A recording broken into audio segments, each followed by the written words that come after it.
Jam në qendër të qytetit të Nishit, njërit prej 3 qyteteve më të mëdha të Serbisë, qytet jugor i Serbisë dhe njëkohësisht një prej qyteteve ku ka nisur historia e spastrimit etnik në Ballkan. Dhe për fatin ton të keq, kjo histori e spastrimit etnik ka nisur me shqiptarët, me njerë mas luftës ruso-osmane të vitit 1878. Ky është monumenti ndoshta më signifikativ i Nishit, që përfaqëson një, po e quaj banor lokal, një prej shkrimtarëve më të mëdhej të historisë së Serbisë, që është me origjinë nga Nishi, dhe rakin e famshme të cilët serbët e kanë të fiksuar si një nga pasuritë e tyre.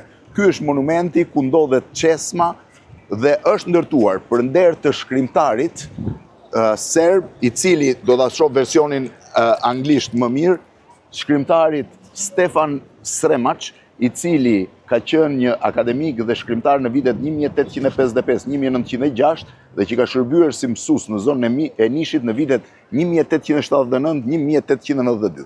Po pse në vitin 1879?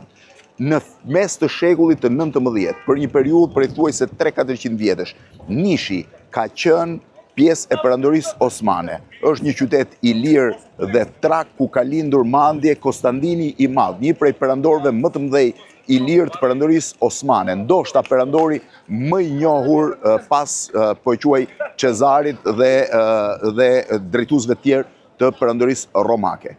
Por në vitet në mes të shekullit të 19, Nishi ishte një qytet ku përziheshin pakica serbe, popullat shqiptare, popullat rome dhe popullat osmane. Është shumë vështirë të thuar se si ishin balancat mes popullateve. Në qytetin e Nishit brenda kishte pak më shumë prezent serbe, por të gjithë fshatrat rreth rrotull dhe një pjesë e qytetit ishin krejtësisht shqiptare.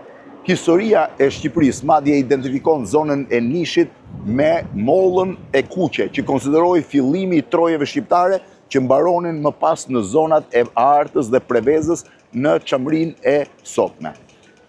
Në fillim të shekullit të 19, serbët filluan pra rreth vitet 1820 ca, mbasi ndodhi revolucioni i Greqisë dhe krijimi i Greqisë pavarur, serbët fituan një lloj autonomie nga perandoria osmane, të ndihmuar nga perandoria ruse, kryesisht, e cila vendosi të krijonte një sër vendesh slave, popull slav, pra shtetesh slave në Ballkan, në kurriz të perandorisë osmane. Serbët filluan të rebelohen, fillimisht në vitin 1805-1815, po sidomos pas krijimit të shtetit tyre. Në vitin 1877, në fakt, perandoria ruse nisi një luftë kundër perandorisë osmane. Për fatin e keq të perandorisë osmane dhe për fatin e keq të shqiptarëve, në fakt, rusët e fituan këtë luftë dhe ju afruan Stambollit, kryeqytetit të perandorisë osmane. Pikërisht për këtë situatë, fuqitë e mëdha ndërhyn për të mos lejuar perandorinë ruse që të dominonte ngushticën e Bosforit, që ishte strategjikisht një vend shumë i rëndësishëm edhe për Britaninë e Madhe dhe Francën. Vendet vendosën të ndalojnë, Rusia dhe Turqia ulën në traktatin e famshëm të Shën Stefanit në periferi të Stambollit në 1878. Perandoria ruse i mori perandorisë osmane një pjesë të madhe të territoreve të saj, duke përfshirë dhe territorin e Nishit dhe Leskovcit, të cilat i shkëputeshin perandorisë osmane dhe i kalonin shtetit serb. Fuqitë e mëdha vendosën që ta prishin traktatin e Shën Stefanit, ata u mblodhen në kongresin e famshëm të Berlinit, shqiptarët krijuan lidhjen shqiptare të Prizrenit për të ruajtur territoret e tyre, duke i konsideruar territoret të shenjta që nuk duhet çdonin.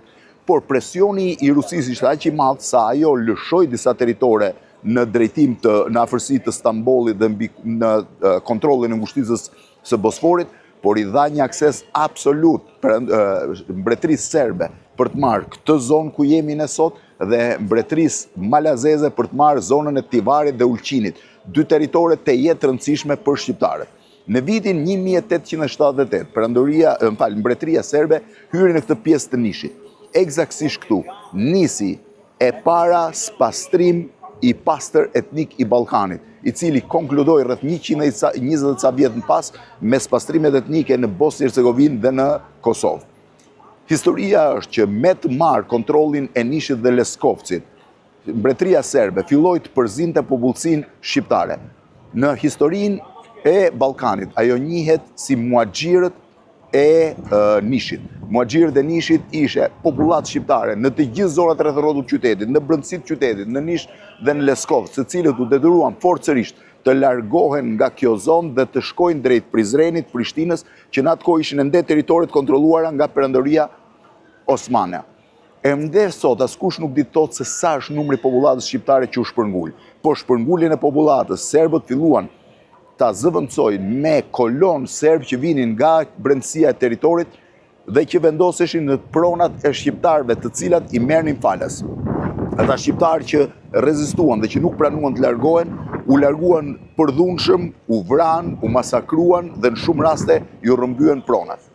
Sipas literaturës Ballkanit, sipas literaturës edhe ndërkombëtare, nëse lexon dhe librat e Misha Glenit dhe autorëve të tjerë të rëndësishëm ndërkombëtar, muaxhirët e Nishit janë fillimi i spastrimit etnik në Ballkan, kryesisht i orkestruar përmes serbëve, por edhe fuqive tjera ballkanike. Në vitin 1878, popullata shqiptare u shtry, Serbia vendosi këtu kufirin e saj, ndërsa në literaturën shqiptare, kjo zonë konsiderohet si zona e Mollës Kuqe, që konsideroi fillimi i parë i territorëve shqiptare në veri të Ballkanit.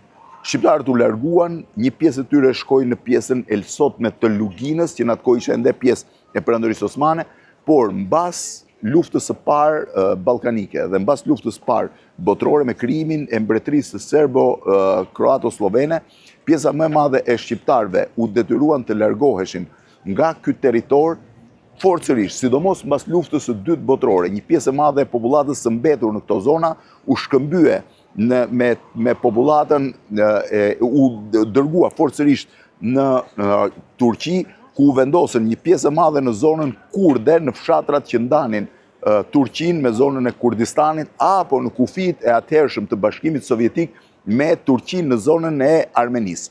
Ishte në fakt një spastrim i dytë etnik në përmasat mëdha, por i fshehur me idenë që shqiptarët po largoheshin vetë për arsye të besimit tyre fetar drejt Stambollit.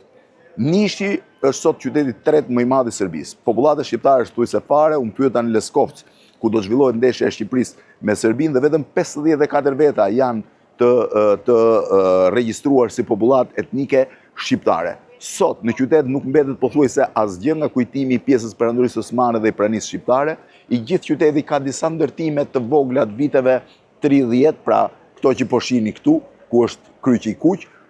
Gjithë pjesa tjetër është një arkitekturë të jetë e shëmtuar, skandaloze, jugoslave, me arkitekturën brutaliste, me pallatet e betonit dhe ato që të kujtojnë disa dhe qendrën e Prishtinës të ndërtuar në Jugoslavinë, apo një lloj makjazhi prej xhami që ndodh në shumë prej qyteteve të asaj kohe, të cilat duket sikur veshja e fasadave me xham i sjell një lloj ndryshimi. Ky është qyteti, thash, i cili ka qenë molla e parë e sherrrit mes shqiptarëve dhe serbëve, dhe fillimi i trojeve shqiptare që shkonin në drejtim, që prej këtu vazhdonin pas deri në zonën e Çamrisë. Sot nuk ka gjurmë të shqiptarëve, shumë pak në qytetin e Nishit, por historia e spastrimit etnik në Ballkan nis eksaktësisht në këtë qytet dhe ka nisur me shqiptarët.